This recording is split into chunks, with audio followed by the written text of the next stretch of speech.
Hello everyone. Welcome to Adda 24/7. I am Saurabh Bansal and in today's podcast I have with me an extraordinary guest, Ms. Saleha Ahmad. She has been a former senior banker, an accomplished leadership coach and a true inspiration for many professional bankers and aspiring bankers. Welcome ma'am. Thank you so much, Saurabh, for giving me this wonderful introduction. I'm really happy to be here at Adda 24/7. And I feel Adda 24/7 is doing some very good work. So being here is really a pleasure for me. Thank you, ma'am. Thank you. In fact, I was going through your entire profile, and it's been quite a journey. So, to our students, to our bankers who are looking into or who are watching this series, if you can take us through your journey, how you started, how you got into banking, and evolved as a leadership coach. Okay, so you have now touched a raw chord. It has been difficult for me to share this story, but I want to share it because a lot of other people are going through big challenges. Mm-hmm. So I want to tell them that there's nothing to be disheartened about.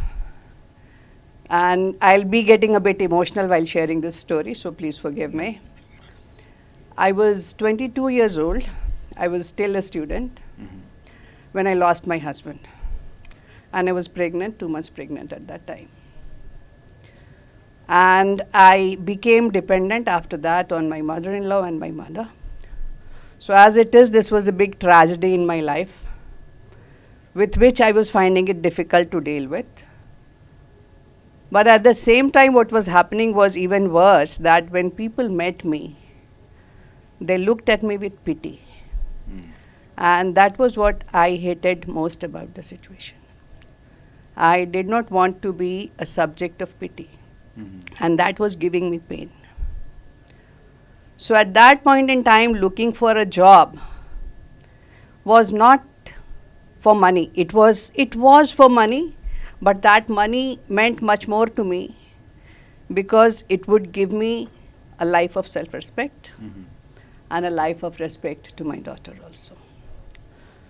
So I was surrounded with mental challenges because of the situation that I was facing. But I was able to overcome it, and I think that if I can do it, every one of you can. Agreed. In fact, in our journey as an educator and as a coach to students who are aspiring for banking exams, ma'am हमें भी बहुत सारी ऐसी stories, in fact अभी recently RRB के जो exams होते हैं उनके रिजल्ट्स आए थे and we came across few amazing such stories where people have overcome challenges जो कि शायद तक मैं कभी कभी सोचता हूँ कि मैं हो सकता हूँ उनकी जगह होता तो कैसे करता मैं खुद. I mean that's something they have really wonderfully proved to everyone, and I'm sure it had. तो मैं बताना चाहूँगी कि जब मैं बैंकिंग एग्ज़ाम की तैयारी कर रही थी, मेरी बेटी 6 या 7 महीने की थी. 1990. This was 1988. I am not one of those people who got it in the first attempt. अच्छा. Okay. So मेरी बेटी 6 या 7 महीने की थी और मैंने एक स्कूल में as a teacher job join कर ली थी.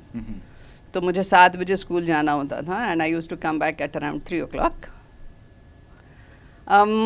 तो मैं सुबह 7 बजे निकल जाती थी अपनी छोटी बेटी को छोड़ के. मेरी माँ होती थी मेरे साथ में and she has been a biggest support system for me.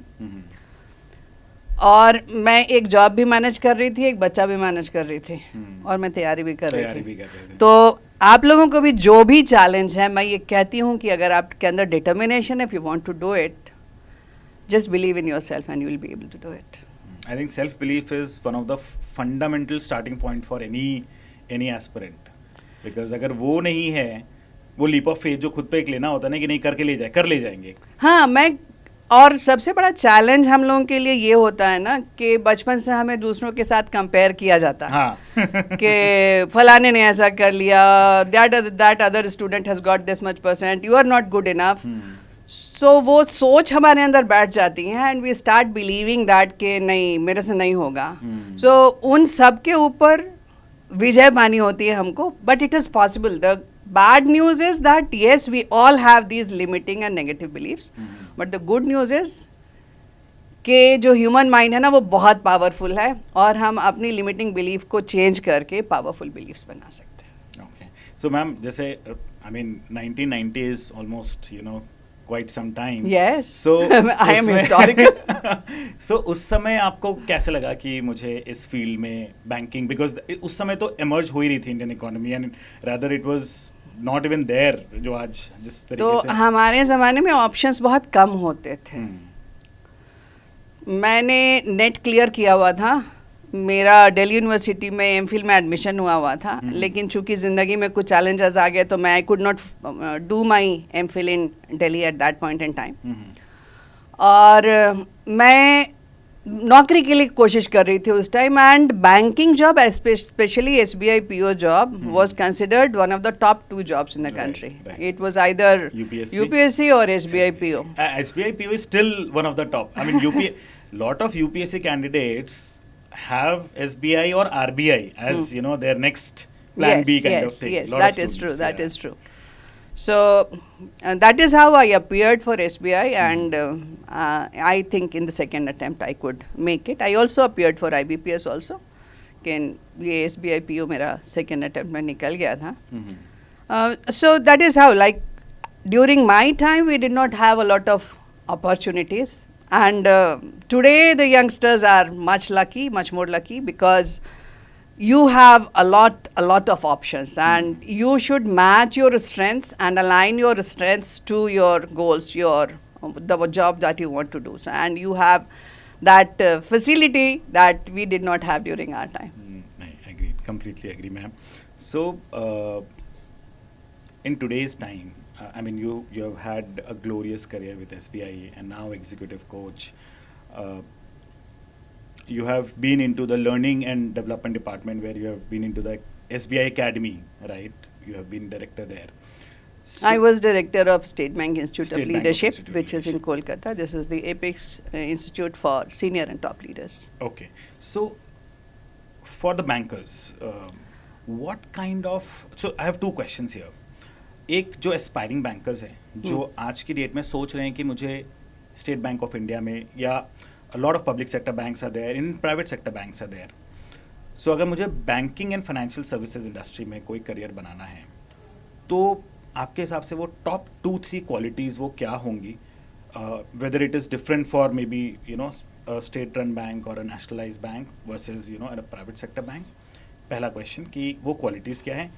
And दूसरी, those who are existingly in bank, उनको अगर एक लीडरशिप पोजीशन तक पहुंचना है तो वो किस तरीके की क्वालिटीज़ को इंकलकेट करें right from beginning of the career. मैं पहले आपका पहला क्वेश्चन लेती हूँ. जो एस्पिरेंट्स हैं तो क्या क्वालिटीज़ होनी चाहिए. सो नंबर 1 क्वालिटी होनी चाहिए कि आप लोगों से कैसे डील कर रहे हैं, because when you are a new manager you need to deal with customers a lot. So वो इमोशनल इंटेलिजेंस की एंड कम्युनिकेशन की क्वालिटियाँ होनी चाहिए. And you should also be able to care for your customers and also your team members. So how you develop that ability to communicate with others, and when we say communication, we do not mean only you speaking, but also the ability to listen to them, to empathize with them. उनके problems को आप जितना resolve कर सकेंगे उतना आप अपने customers को satisfy कर सकेंगे. And customer centricity is a very important thing to retain your customers. And the next is, because banking का जो field है, it requires you to take lots of decisions every day. You may be taking 100 decisions every day, and many of them would be financial decisions. So data देख करके, उसके अलावा you also have a number of rules. Government of India rules हैं, RBI rules हैं, banking के rules हैं, banking के norms हैं, practices हैं. So balancing all that data and then taking that decision, which is a crucial capability that you need to develop. And in fact, your entrance interview and GD also tries to see how you are communicating with others, and there is a problem which is given to you, how you are arriving at that problem, and then how you are communicating the solution to others. So all these qualities are checked at this time. And there is no major difference in the qualities that will be required in either a private sector bank or a public sector bank. So far as qualities are required, I do not know what qualifications may be required for a private sector bank, as in education, but public sector banks, they require you to be a graduate. Right. And this is something, sorry, मैं थोड़ा सा tangent ले रही हूँ, this is something I appreciate very much. कि public sector banks का जो entrance exam होता है ये इतना डेमोक्रेटिक है कि हर बंदा, द लास्ट पर्सन, और वो आजकल तो बहुत सारे इंजीनियरिंग वाले आ रहे हैं बैंकिंग में, राइट, तो हर बंदा ये एग्ज़ाम ले सकता है. और आप बीच में अपना अगर चेंज भी करने की, ठीक है मैंने ये लाइन ऑफ स्टडी की थी, मैं बैंकिंग में जाना चाहती हूँ या चाहता हूँ, आप कभी भी वो कर सकते हैं. और ये इतना फेयर एग्ज़ाम होता है, क्योंकि मैं एग्जामिनेशन एंड इंटरव्यू प्रोसीजर्स में बैठी हूँ तो मैंने देखा है प्रमोशन वाले प्रोसीजर्स में भी कि it is so fair. And मैंने अभी तक नहीं सुना कि एसबीआई के बैंकिंग एग्जाम का पेपर लीक Exactly. नीट का हो जाता है, बट एसबीआई का नहीं होता. This has been commendable. I mean, special mention to IBPS here. They have been conducting this exam for so many years now, and कोई एक single year मुझे लगता है कि ऐसा नहीं हुआ जहाँ पे किसी ने ये कहा हो कि पेपर लीक हो गया है. I mean, in fact, in this, I mean, nowadays we keep listening to these news जहाँ पे अभी recently में बिहार में कुछ आया था कि पेपर लीक हुआ, नीट का, in fact you are right, UGC का भी बीच में सुनने आया था, but IBPS so far it's a clean slate. And I just wanted to add कि आप किसी भी इकोनॉमिक स्टेटस से आते हो और किसी भी आप बैकग्राउंड से आते हो, आपको कोई फैंसी डिग्री नहीं चाहिए. आप किसी भी पब्लिक सेक्टर बैंक में आप जॉब कर सकते हैं. You can get an entrance just by passing the entrance exam, interview and all that. So that is something I really really appreciate. मुझे दिल से ये बात पसंद है कि हर एक बंदा जो कि ग्रेजुएट है और हिंदुस्तान में रहता है वो इस एग्ज़ाम को ले सकता है और अपने लिए जॉब सेलेक्ट कर सकता है. राइट. इनफैक्ट इस बार आरआरबी में जो रूरल बैंक्स के एग्जाम्स हुए थे, huge number of candidates along with graduates, even short service commission से जो आते हैं उनके लिए भी there are seats in these banks. Huge number of candidates got selected from short service commission. या एंड अब तो बहुत सारे जो डिफरेंट एबिलिटीज़ के लोग हैं उनका भी सिलेक्शन हो रहा है, and they are doing pretty well. So ma'am, एक स्टेप मैं पीछे जाऊंगा. Like you mention that you were in the interview panel and the selection procedures as well. बहुत सारे कैंडिडेट्स, बहुत सारे स्टूडेंट्स मिलते हैं दैट प्रीलिम्स क्लियर हो गया, मेंस क्लियर हो गया, या इंटरव्यू रह गया. ऑफ कोर्स कुछ मार्क्स स्टैकअप होते होंगे विच मेरिट लिस्ट के हिसाब से वो रह जाते होंगे पीछे. बट क्या special qualities while we are giving those और you are taking those interviews, कुछ ऐसी स्पेशल क्वालिटीज़ होती है जो आप देखते हो उस कैंडिडेट में कि यार इररेस्पेक्टिव हो सकता है कि उसके मार्क्स कम हो बट काश ये कैंडिडेट क्लियर कर जाए? जो इंटरव्यू पैनल में बैठे होते हैं उनको रिटन एग्ज़ाम के मार्क्स नहीं पता होते हैं. और ऑफ कोर्स रिटन एग्ज़ाम का मार्क ऐड होता है इन द इंटरव्यूज़. लेकिन इंटरव्यू में हम उस कैंडिडेट की पर्सनालिटी को चेक करते हैं, नॉट क्योंकि अगर उसने रिटन एग्जाम उसने पास कर लिया है तो इसका मतलब है कि वो एप्टीट्यूड उसका है. दे हैव द IQ, क्योंकि जो रिटन एग्जाम होता है that test the IQ, intelligence quotient. जो इंटरव्यू होती है उसमें हम उसकी पर्सनालिटी को देखना चाहते हैं कि वेदर ये सूटेबल है कि नहीं जॉब करने के लिए. तो बहुत सारी चीज़ें हैं कि do you come across as a serious candidate. सबसे पहले हम ये देखना चाहेंगे कि आप सीरियस हैं कि नहीं हैं. और आप सीरियस होने के लिए आपकी हर चीज़, मतलब your body language, how you come, how you are sitting, the way you are dressed, everything matters.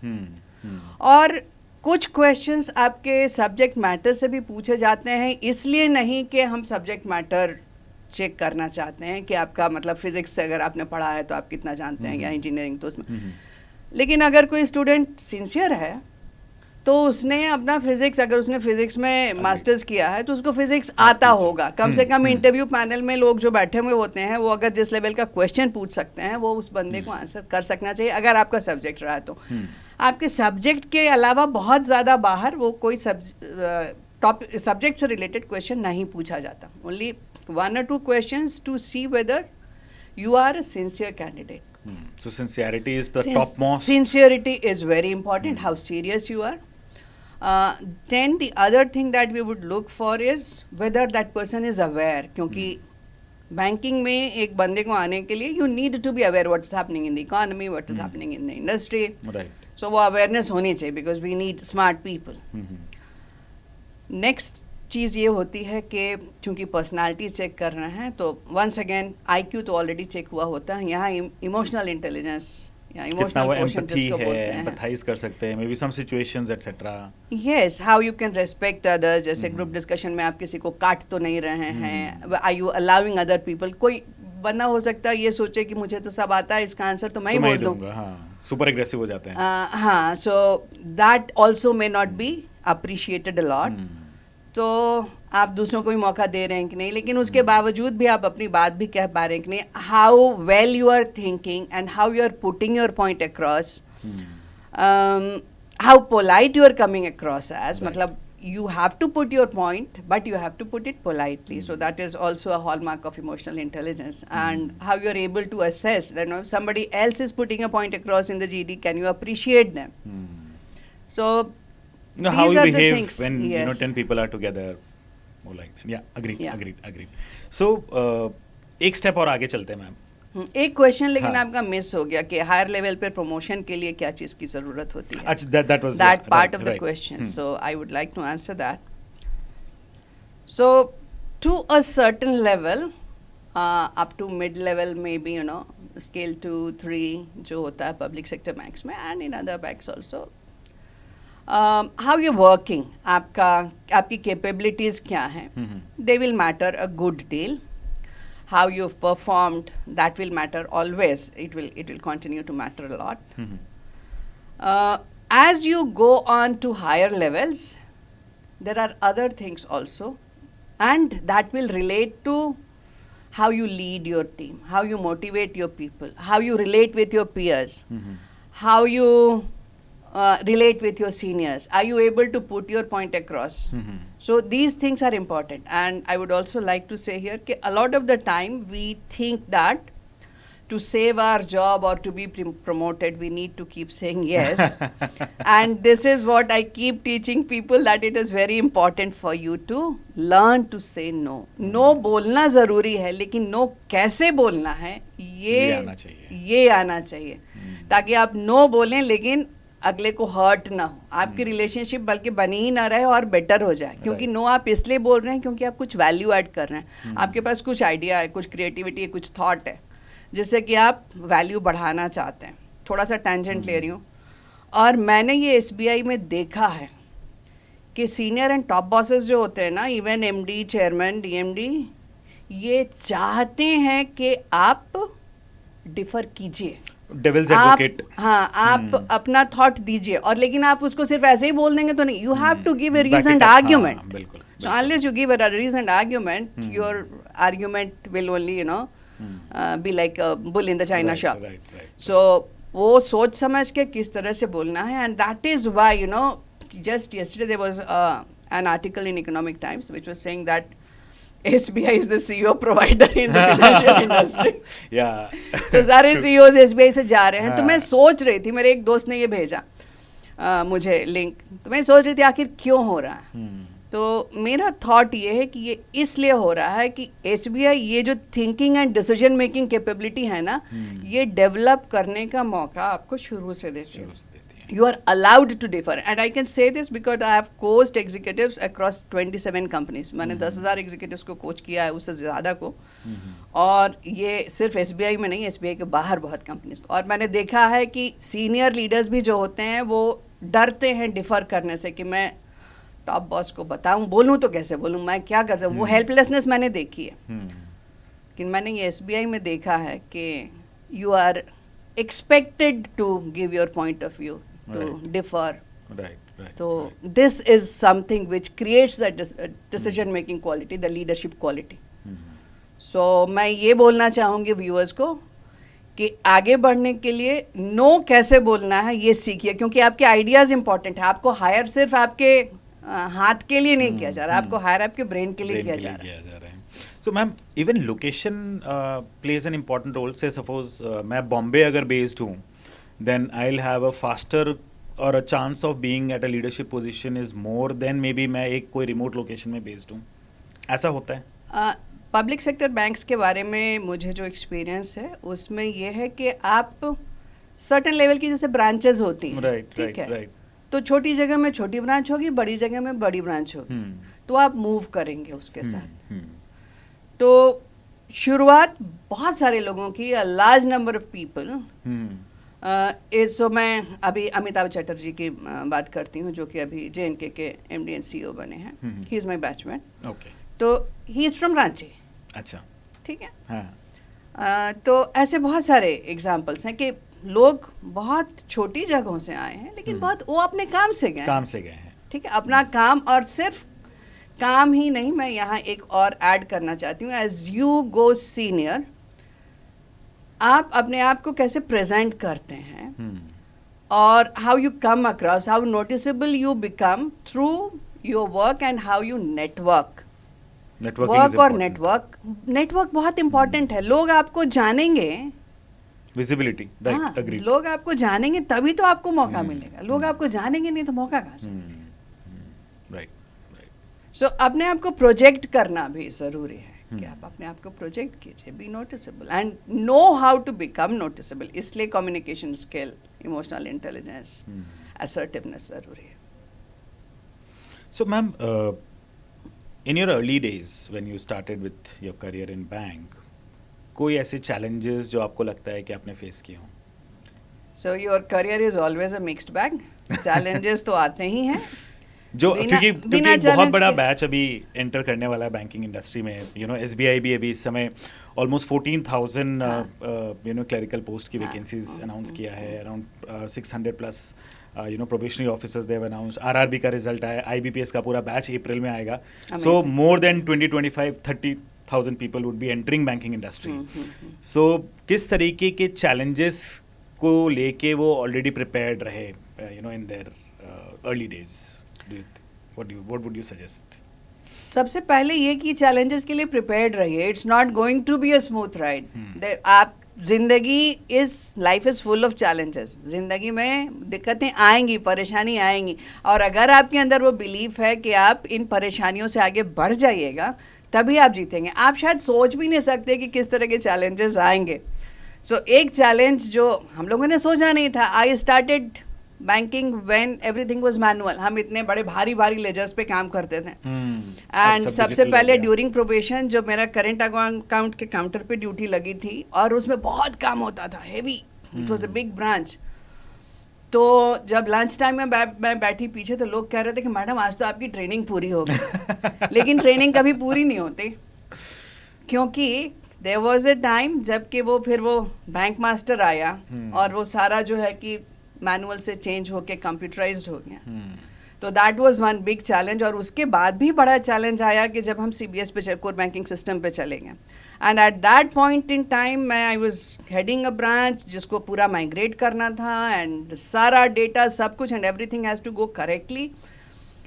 और सारा कुछ करेक्ट होने के बावजूद क्या हुआ कि हमारा जो सेंट्रल डेटा सेंटर था वो मुंबई में फ्लड आ गए. जस्ट हमारी ब्रांच माइग्रेट होने के बाद, और 2-3 दिन काम नहीं कर पा रहे थे. तो हम लोगों ने सारा ट्रांजैक्शन मैनुअली किया, और बाद में जब सिस्टम रेस्टोर हो गया सारा एंटर किया. ओके. सो एंड उस time I really thank mister doctor Manmohan Singh has just passed away. लेकिन उन्होंने कितना बड़ा चेंज लाया है, हम लोग अब रियलाइज करते हैं कि नाउ एवरीथिंग इज कंप्यूटराइज्ड. अब बहुत सब कुछ चेंज हो गया है. There are so many other banks, और हमें कंपटीशन मिला प्राइवेट बैंक से. All that was good. लेकिन हर टाइम चेंज आता रहेगा, and you can not predict what kind of challenges you are going to face. आपको नई तरीके की टीम हैंडल करनी पड़ेगी, नई तरीके का काम आएगा, कस्टमर से चैलेंजेस फेस करनी पड़ेगी, बॉसेस से चैलेंज फेस करना पड़ेगा. And they will, and now there are going to be huge changes. बिल्कुल रिवॉल्यूशनलाइज होने वाली है. लेकिन अभी हम लोग देख रहे हैं वो IT में चेंजेस AI की वजह से. But all of banking is based heavily on IT. Right. Yeah, काफी it is a सारे knowledge fintechs sector. now banks तो- are competing with fintechs. Yes वो तो ऑलरेडी हो ही चुका है कॉम्पिटिंग विद फिनटेक्स, लेकिन आप जिस सिस्टम पे अभी काम कर रहे वो भी हैं change होगा. That system will change and a lot of the work will be done by AI, a lot of different things will come. जैसे हम लोगों ने जब बैंकिंग शुरू की थी तो हमें ये होता था कि ट्रांजैक्शन करना है, but then there came a time जब हम लोग आईआईटी का फॉर्म बेच रहे थे and there was a colleague of mine who says कि मैडम देखना एक दिन बैंक हमसे नमक भी भिजवाएगा, टाटा का नमक भिजवाएगा.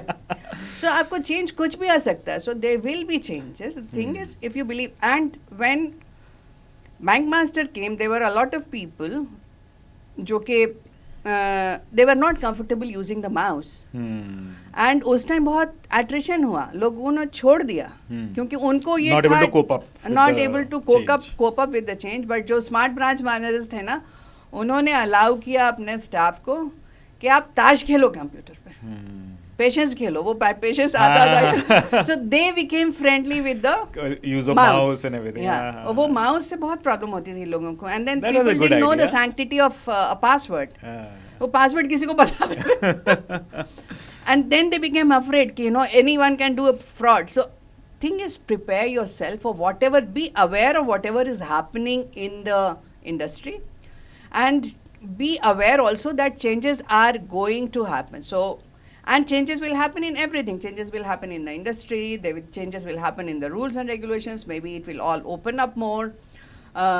Then there will be changes in the profile that you're doing. And one thing that I would like to suggest to your viewers, because you also said, what they should be prepared for. I have seen people who have picked up the skill because banking is vast. A lot of people have picked up a skill only in one area. So I would want you to diversify your skills. Okay. Don't focus only on retail banking, for example. Don't focus only on SME. Be ready to adapt and pick up different sorts of skills. Because, and more importantly, keep developing your soft skills, your human skills and your conceptual skills. Human skills का मतलब आप लोगों से कैसे deal करते हैं, क्योंकि जैसे जैसे आप मैनेजरियल रोल्स में आगे बढ़ते जाते हैं, आपकी हार्ड स्किल्स से ज़्यादा आपकी ह्यूमन स्किल्स काम आती हैं. कॉन्सेप्चुअल स्किल्स मतलब स्ट्रैटेजिक थिंकिंग है, क्रिएटिविटी है, इनोवेशन है, आगे कैसे करेंगे, डिसीजन मेकिंग है. सो ये दोनों स्किल्स बहुत इंपॉर्टेंट हैं. एंड हार्ड स्किल्स आप एक हफ्ते में सीख सकते हैं, है ना. Any hard skill, just the other day I was telling somebody who is a banker.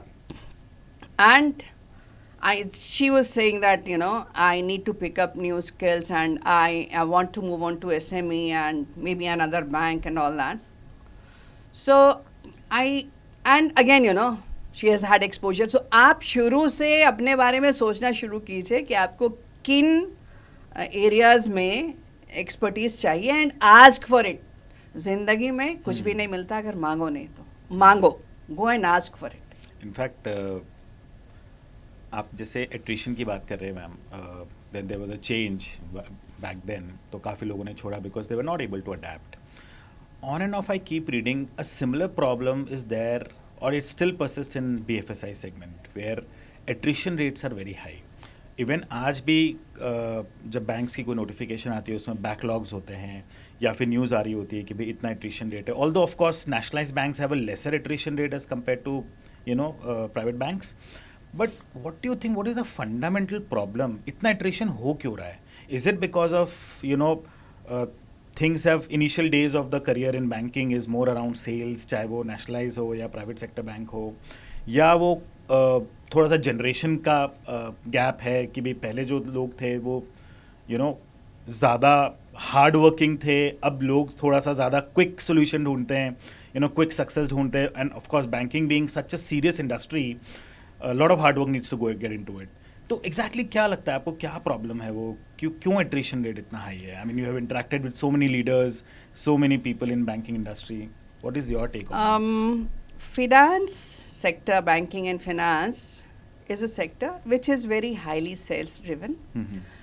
And बहुत ज़्यादा स्ट्रेस है इस सेक्टर में लोगों को. It is one of the top most sectors all across the world जहाँ की स्ट्रेस लेवल्स बहुत हाई होते हैं.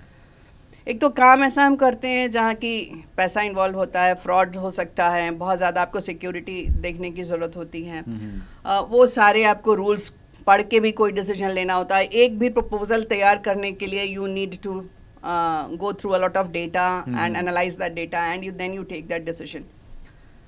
Apart from that, because the pressure is so high, and now there is not only the pressure to sell loan and deposits, but also several other things. And the pressure is becoming higher and higher. And this is my appeal to all the banks. कि आपके जो लोग काम कर रहे हैं ना, they are your core asset. And if you want, and because of this stress, and the managers are also facing stress, the top bosses are also facing stress, and that is why their behavior, because they are under pressure to achieve those targets, so उनका behavior बहुत बार aggressive हो जाता है towards the juniors. We have seen examples of this, certain things have come on the in the media also, on the social media also. ये stress level, what happens is that stress in the beginning, when it is rising, it contributes to productivity. Right. Yeah. But there is a level at which the stress reaches, then the productivity declines. And then it leads to burnout. And then वो बंदा आपका productive होके नहीं देगा. You will get just the opposite result of what you were getting. So you have seen, now this is not from banking industry, but you saw the case of Anna Sebastian. Her mother wrote a letter that because of her stress. There was a case of a banker committing suicide by jumping in the sea in Mumbai, just after, a week after Anna. And there are so many other cases that I know personally, what is happening to people. So we also need to be empathetic to our own people. Just don't run after targets. Targets are important, but at some point in time, we also need to think of what we want and how we are going to get there, and what kind of work culture are we trying to promote in our company. Because I have seen, my own son-in-law is a banker. He works in the UK. And he has a very, tough job. His boss is very aggressive, but nobody expects him to work on Saturday and Sundays. Nobody. So he did not get any calls, and I was like, oh, मैंने तो अपने 75% Sundays bank में गुजारे. So I was so happy that, and he's a very successful banker. He's doing very well. Investment banking में वो काम करता है. But he's not working on Saturdays and Sundays. And when the work days is over, रात में उसको call नहीं आती है. यहाँ मैं देखती हूँ जो लोग मुझसे बात करते हैं वो कहते हैं कि बॉस तो किसी भी टाइम मैसेज भेजते हैं. तो लेकिन मैं तब उनको ये बोलती हूँ कि लेकिन रात में 2 बजे उस मैसेज को देखता कौन है. आजकल तो डिबेट भी काफी चल रही है ना, 70 hours work week वाली. And in fact, I completely disagree, with due respect to Mr. Narayana Murthy. The kind of revolution that he has brought in IT in India is commendable, and I have a lot of respect for him. But I 100% differ from the 70-hour recommendation which he had. तो मतलब मुझे ये ऐसे बोलती हूँ कि क्या Hindustan, and he says you to compete with the developed world you have to work for 70 hours. तो क्या हिंदुस्तानी केपेबल नहीं है? क्या हिंदुस्तानी इंटेलिजेंट नहीं है? और यही हिंदुस्तानी दूसरे कंट्रीज में जाके, डेवलप्ड वर्ल्ड में जाके वही काम करके देते हैं. तो हम ये कैसे कह सकते हैं कि मतलब हिंदुस्तानियों को compete करने के लिए डेवलप्ड वर्ल्ड से 70 hours वर्क करना है? आज भी a controversial statement can I give? Cut it if you like. मैं ये समझती हूँ कि ये ऑर्गेनाइजेशंस की sort of थोड़ी सी वो थिंकिंग है, थॉट है कि जितना जो है कि काम करे निकाल लो, वो एक राइट फ्रॉम द बिगिनिंग के लेबर फोर्स से जितना हम काम निकाल सकें निकाल लें. This is not the kind of culture that we want. ठीक है, काम निकालिए, लेकिन let them think freely. And उससे भी ज़्यादा दिक्कत ये होती है ना कि जब the worker buys into this narrative, ये मतलब अगर आप अपनी जान दिए चले जा रहे हैं तो आप बहुत नोबल कुछ काम कर रहे हैं. Don't buy into this narrative, take care of yourself first. So ma'am, आज what would be your advice to all these young bankers? How to, I mean, with so much of, as you said, there's a lot of stress in this segment. How to maintain, of course, their work-life balance and at the same time ensure that they are not stagnated in their career? Yeah, so hard work will be required. You will need to do hard work. There is no field where you progress without hard work. So hard work, but a bit of smart work also. So you also need to develop a good relationship with your boss. Your boss is also human. और बहुत बार हम लोग ये सोचते हैं ना कि boss की तारीफ करना मतलब चमचागिरी है. नहीं, आप बीवी की तारीफ करते हैं कि नहीं करते हैं? हाँ? आपको रिलेशनशिप बना के रखना है, सो आप तारीफ कीजिए बॉस की. Boss can also make mistake. So what we expect is कि बॉस को सब कुछ जानना चाहिए, बॉस को सब कुछ पता होना चाहिए, मैं क्या कर रहा हूँ, क्या कर रही हूँ. No, so they are human and provide your support, provide your intelligence, your ideas to boss, and shamelessly, I would say, develop a good, and there is no shame about it. You should develop a good relationship with your boss, because this is the relationship which impacts your mental well-being in a big way. So 70% of the executives have said, and all of this, the numbers that I'm giving you from research which has been published either in HBR or in Forbes, that the relationship with their boss impacts their well-being to the level where their spouse's relationship impacts. मतलब उतना important है, क्योंकि आप अपने living time का, day के जो living time है, मोस्ट प्रोडक्टिव टाइम उसका मोस्ट ऑफ द टाइम आप बॉस के साथ गुजारते हैं. सो पीयर वाला आप नेग्लेक्ट भी कर सकते हैं, लेकिन बॉस के साथ अगर रिलेशनशिप खराब है तो you will be undergoing a lot of conflict. So इसलिए ज़रूरी है, and approach the boss from the angle that boss is also human being. They can have failures, they can make mistakes. अगर आपके पास 100 काम है तो शायद उनके पास 1000 काम है, so they will be much more stressed. So very important to, and this will help you both in reducing your stress, and this will also help you in progression in your career. So that is one of the things. And when you have a good relationship with your seniors, it will be easier for you to say no, which I keep saying. So for example, boss is, and it is very important to learn how to say no. So अगर हर Sunday को आपको for example बुलाया जा रहा है, Sunday या Saturday को जो वर्किंग डे नहीं है, छुट्टियों के दिन में आपको बुलाया जा रहा है काम करने के लिए, then at some point in time you need to say no. But you need to say no in a way that this important relationship with your boss is also not impacted.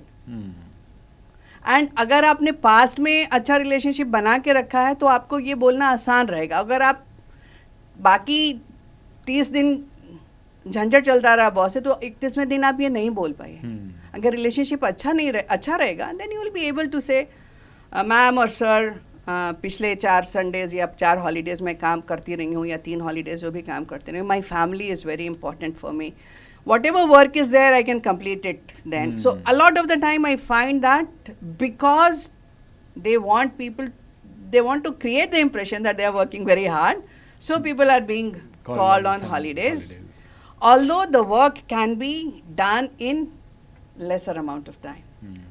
So efficiency is, the formula according to physics is output divided by input.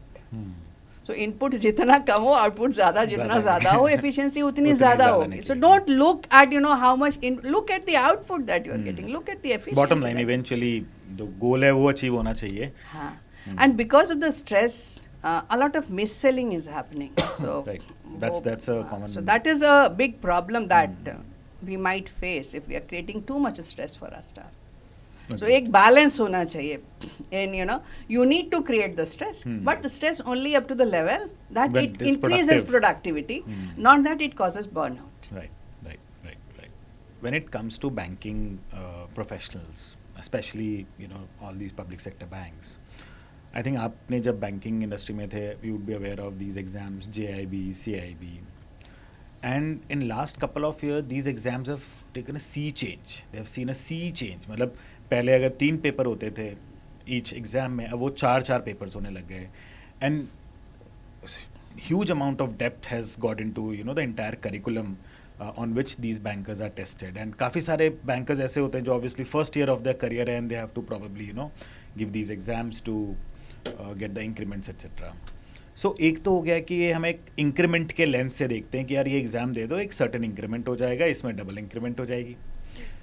But from your experience, because I also come from a banking background and I personally feel I've seen the syllabus, the knowledge is very important. What exactly you're taking away from that, entire preparation of JIB or CIB exam, जो content इन्होंने add किया है पूरे curriculum में.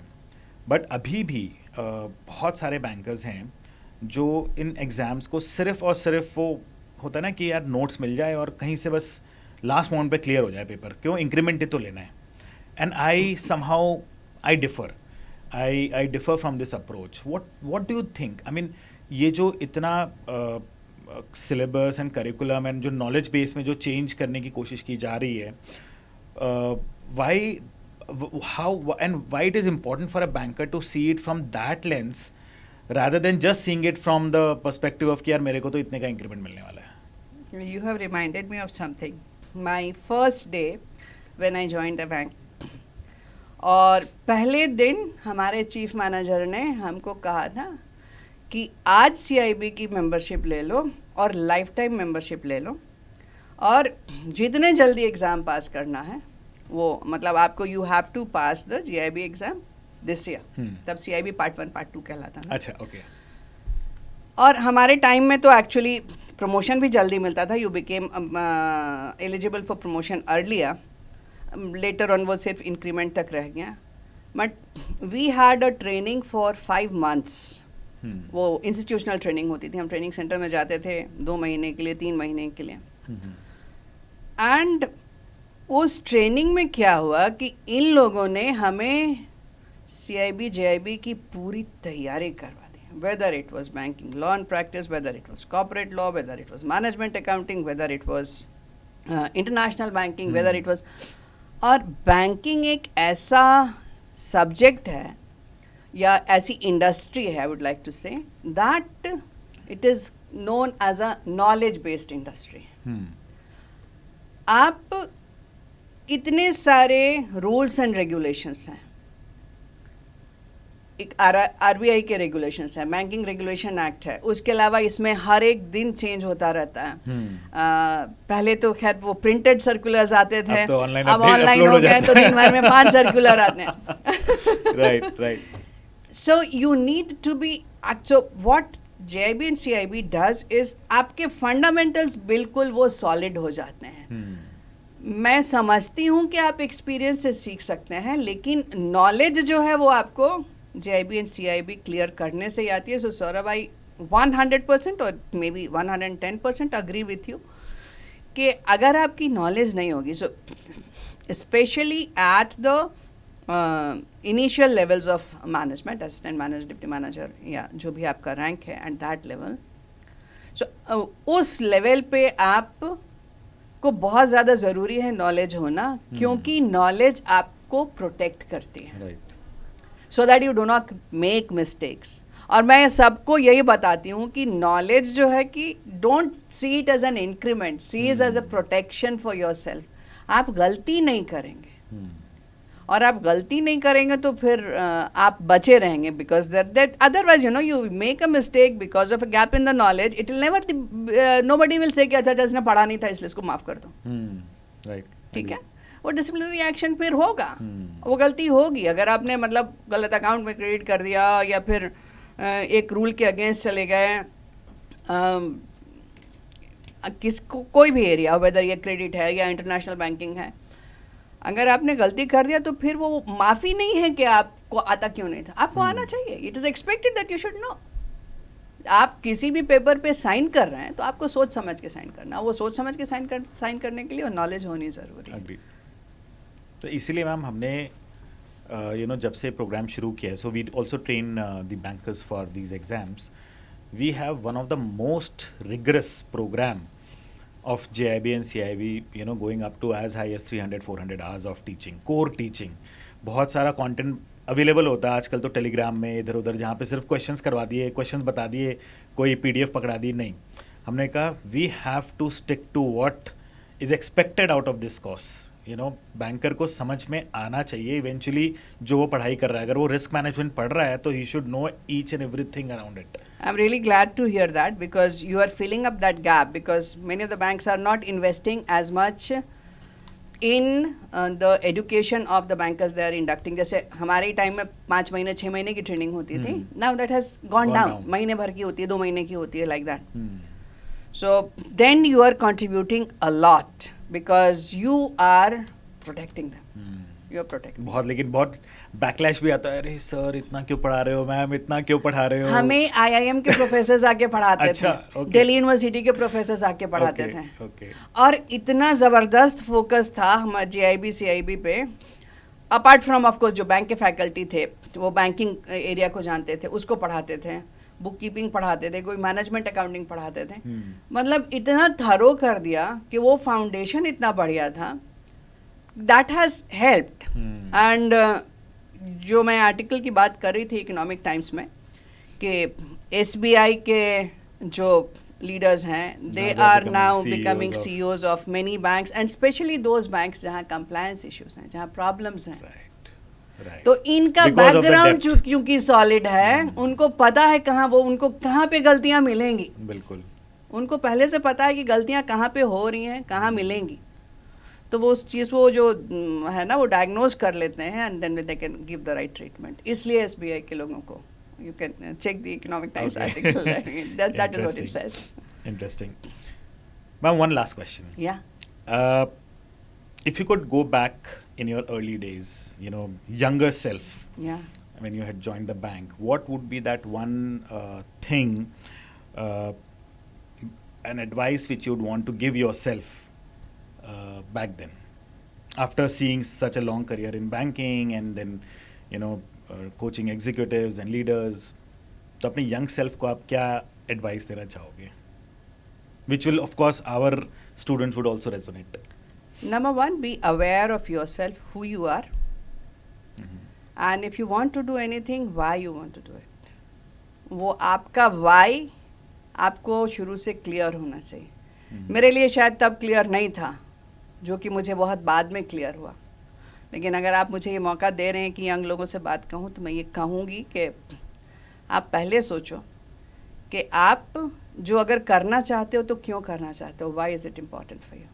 And उस why को सिर्फ एक बार मत पूछो, दोबारा पूछो, तीसरी बार पूछो. Then you when it feels कि हाँ this is the right thing for me, then you go and do it. And when you are doing this, you are becoming aware of yourself because you are unique, you are different, you are not like everyone else. So आपका जो गोल होगा वो आपकी strengths, आपकी capabilities, आपकी values के हिसाब से होगा. अदरवाइज आप बहुत कॉन्फ्लिक्टेड होंगे, आपको बहुत ज़्यादा स्ट्रेस का सामना करना पड़ेगा because stress is not only you know having a lot of work. जो मेंटल कॉन्फ्लिक्ट होती है वो उससे कहीं ज़्यादा बड़ा स्ट्रेस होता है वो. And be aware of yourself, take very good care of yourself, क्योंकि ये दुनिया जो आपके लिए है सिर्फ इसलिए है कि आप हैं यहाँ. Everyone around you, your organisation, your family, your friends, your colleagues, everything is there because you are there. And Jeff Bezos says that if you do not take care of your customer, somebody else will. take. And I say if you do not take care of yourself, nobody else will. So please take That's very good wonderful, care of ma'am. yourself. That's wonderful, wonderful. Very nice, ma'am. Thank you, ma'am. Thanks. I hope हमारे students and हमारे bankers को काफ़ी insights मिली आज हमारे interaction से, and hope to have more such sessions with you. And next time maybe we will pick up more specific requirement of different needs of bankers, because being a leadership coach, I'm sure they would really love to listen to you around how they can further grow in their career and work upon themselves. I would love to do that because mid-level executives, what happens that once they reach a certain level in their career and they're around the age of 35 or so, their family is growing, Right. their career is growing, their responsibility is growing, their loans are growing, the demands of children and family are growing. So at this point in time, the stress becomes very palpable to them. वो बहुत Right. उस वक्त उसको feel करना शुरू करते हैं. And that is the time that they need support and help. वो सेल्फ इंट्रोस्पेक्शन उससे बहुत ज़रूरी होता है. हम बोल देते हैं कि स्ट्रेस है, but you know actually understanding what is creating, is it work, is it and mental. वो स्ट्रेस इतनी हद तक इम्पैक्ट करता है ना कि वो आपके हर कुछ को डिस्ट्रॉय कर देता है. अगर वो लिमिटेड नहीं रखा गया कहीं तक, तो वेदर आपका हेल्थ है, रिलेशनशिप है, फिनेंशियल वेलबींग है, इवन आपका करियर. हम समझते हैं कि ये करियर के लिए कर रहे हैं, लेकिन जब आप, कर रहा होता क्योंकि है. आपका फोकस सिर्फ यहाँ पे होता है, वर्क हाँ. वर्क वर्क वर्क वर्क, आपका करियर शायद वहाँ है, आपकी नज़र वहाँ नहीं जा रही. Exactly. Yes, ma'am. I think we can go on and on this topic. I really enjoyed being here. Yeah. Thank you, ma'am. Thanks. It was great hosting you. And It was a great conversation. I thank you, ma'am. completely enjoyed myself. Thank you. Thank you. Thank you, everyone. Thank you.